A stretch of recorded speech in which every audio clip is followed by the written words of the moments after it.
We cannot let her incompetence tarnish this legacy any longer. Let's be honest, her IQ is closer to the help than to an heiress. She is a genetic disappointment.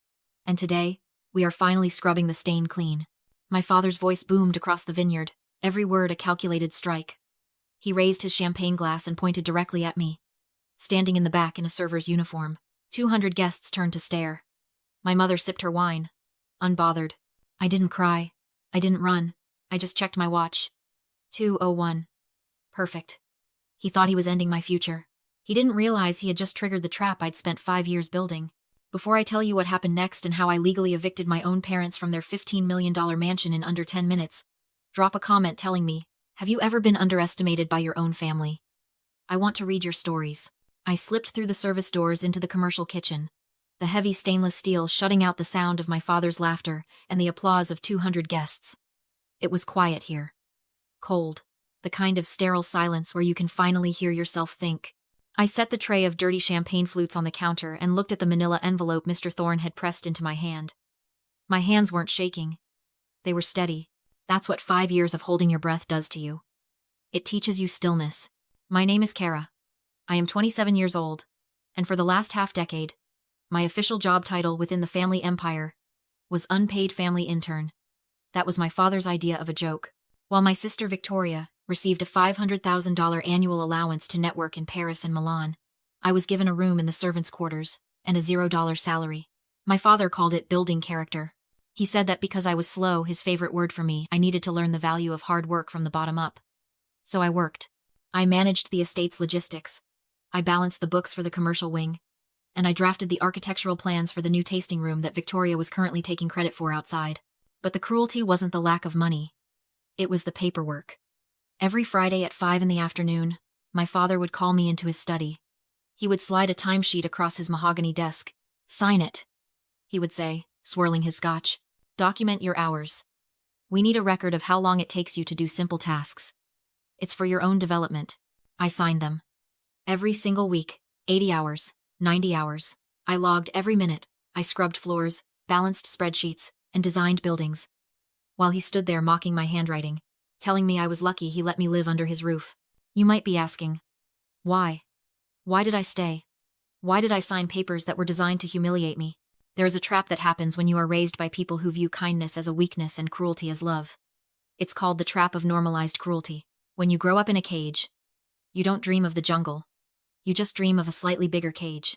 They had spent 27 years convincing me that I was broken, that I was a liability, and that their exploitation was actually charity. I believed that if I just worked harder, if I just proved I was useful, eventually they would see me. I thought I was earning my place in the family. I looked down at the document Mr. Thorne had given me. It wasn't a will. It was a copy of the company's operating agreement, dated 10 years ago, signed by my grandmother Beatrice. My eyes scanned the pages until they landed on a specific clause highlighted in yellow. I froze. The air in the kitchen seemed to drop 10 degrees. I reached into my pocket and pulled out my phone, opening the digital archive where I had secretly scanned every single one of those timesheets for 5 years. Not because I thought they were valuable, but because I am neurotic about record keeping. My father thought he was documenting my incompetence. He thought he was building a case to prove I was slow, stupid, and worthless. He thought he was shaming me. I traced the signature on the screen, his signature, verifying my thousands of hours of unpaid labor. He wasn't documenting my shame. He was documenting his debt. And looking at the clause in my grandmother's agreement, I realized with a jolt of adrenaline that he had just signed away his kingdom, one Friday afternoon at a time. I put the phone away. I picked up the tray again. I wasn't the maid anymore. I was the bill collector. And it was time to go collect. I walked out of the kitchen and straight toward the main stage. The band was playing some generic jazz cover, the kind of music designed to make rich people feel comfortable while they ignored the help. I spotted the main power console behind a trellis of white roses. I didn't hesitate. I reached down and yanked the master cord. The music died with a groan. The microphones cut out. 200 conversations stuttered to a halt. The silence that followed wasn't peaceful. It was heavy, thick with confusion and the sudden, sharp realization that something was wrong. My father, Gregory, froze mid-laugh. He looked around, his smile faltering, until his eyes landed on me standing by the power outlet. The veins in his neck bulged. He stormed off the stage, marching toward me with the kind of heavy, aggressive strides he usually reserved for firing executives. Victoria trailed behind him, her face twisted in a sneer. What do you think you're doing? Gregory hissed, grabbing my arm hard enough to bruise. Turn the power back on. Now. I can't, I said calmly. The party is over.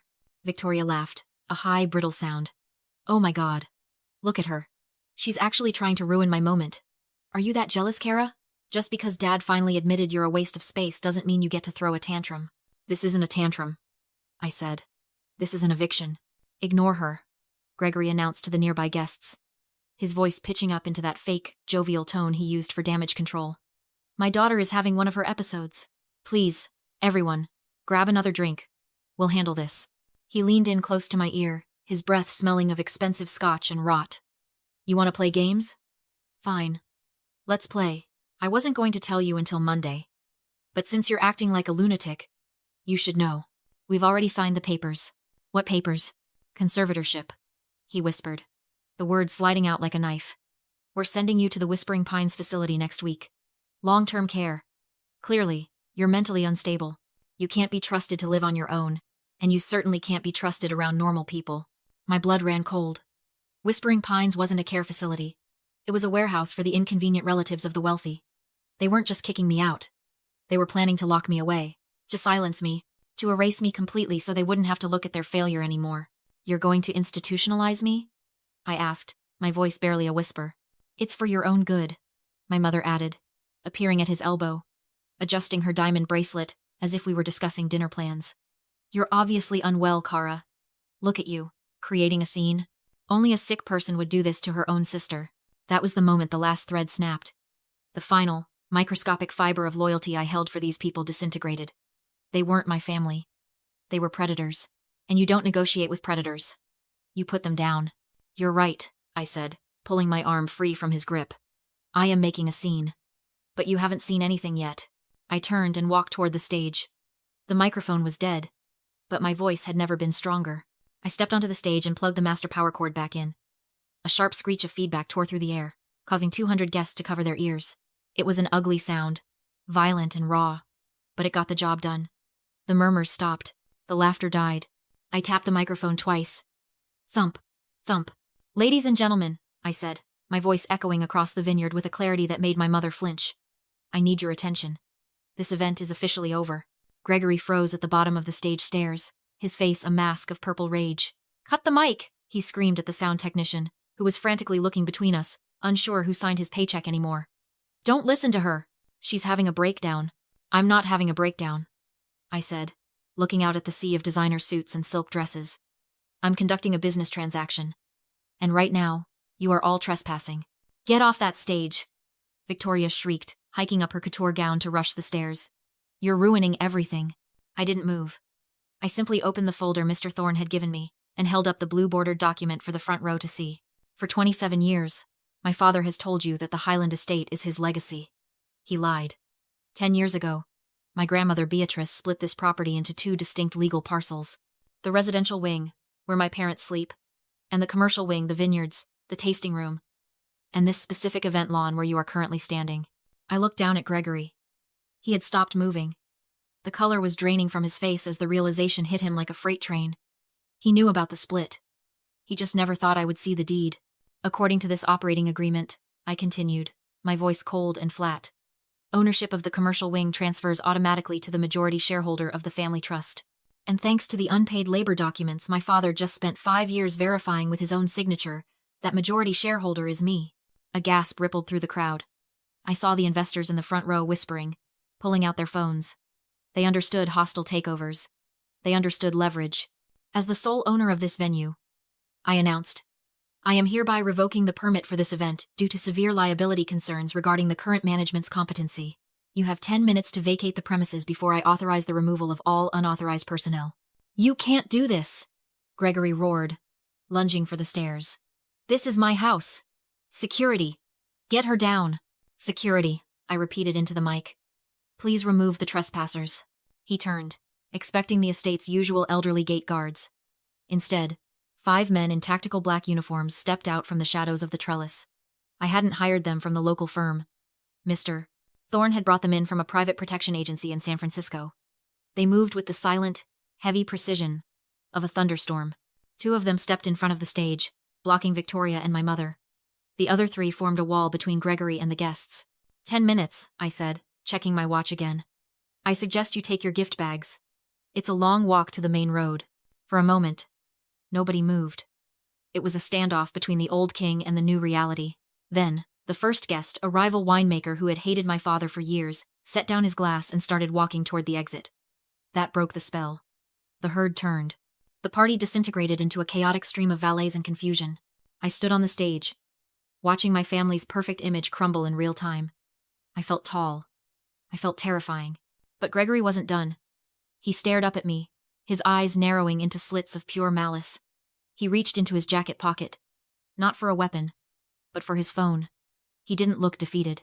He looked like a man who was about to flip the board because he was losing the game. He typed a single text message and smiled.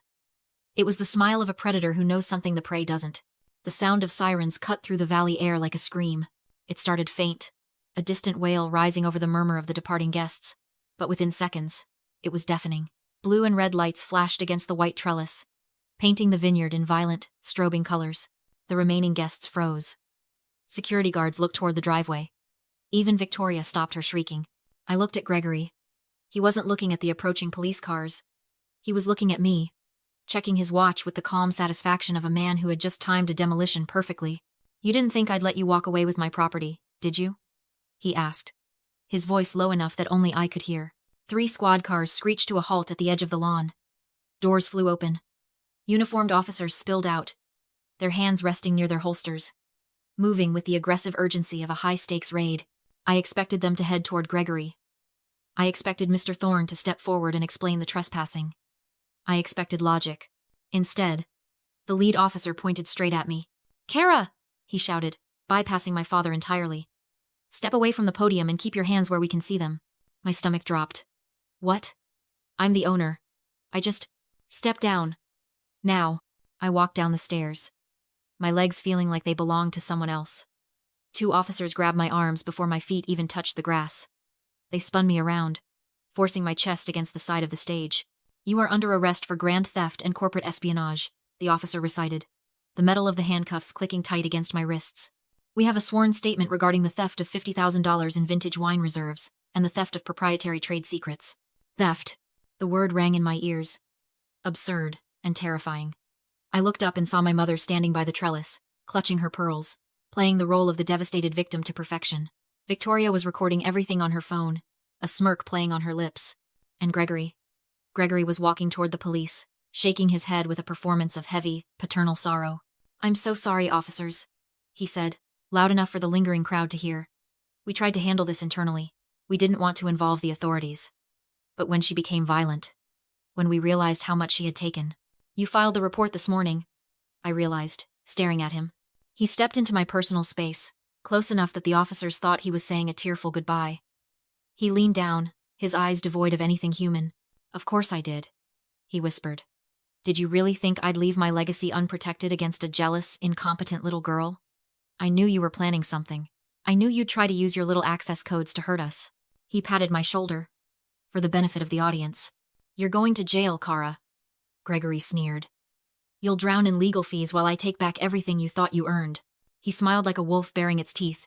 For a moment, I believed him. 5 years of unpaid labor, 80-hour weeks, trying to prove I was worthy only to be framed by the man I built the company for. The officers closed in. The guests whispered, and I felt myself disappearing. Then a voice cut through everything. "Officer, remove those cuffs. Now." Mr. Thorne stepped forward, a document raised like a sword. "You're arresting the majority owner of this estate for stealing her own property," he said. "Do that, and the lawsuit will be legendary." The officer froze. He filed the complaint. "He's the owner." "No," Thorne replied calmly. "He's a 14% investor with zero authority." Thorne slapped the operating agreement onto the hood. Section 4. Sweat equity. 40 hours a week for 36 months converts unpaid labor into preferred stock at double valuation. Gregory's face drained. Thorne opened a box filled with timesheets all signed by Gregory, documenting every hour I worked. "Calculated against valuation," Thorne said. "Miss Highland holds 60% ownership." The officer looked at the papers, then at me. "She owns the wine?" "She owns everything," Thorne said, "including the ground you're standing on." The cuffs came off. My father shrank before my eyes, money gone, power evaporated. He wasn't a king anymore. Just a small, frightened man. The officer asked, "Do you want to press charges?" I looked at Gregory. Broken. Silent. "No. Just get them off my property." Security escorted my father, mother, and sister to the gate. Their protests died in the vineyard silence as they drove away. That night, under the moonlight, Thorne raised a glass. To the new landlord. 6 months later. Highland Estate is gone. It is now Beatrice and Cara Vineyards. The mansion is a writer's retreat.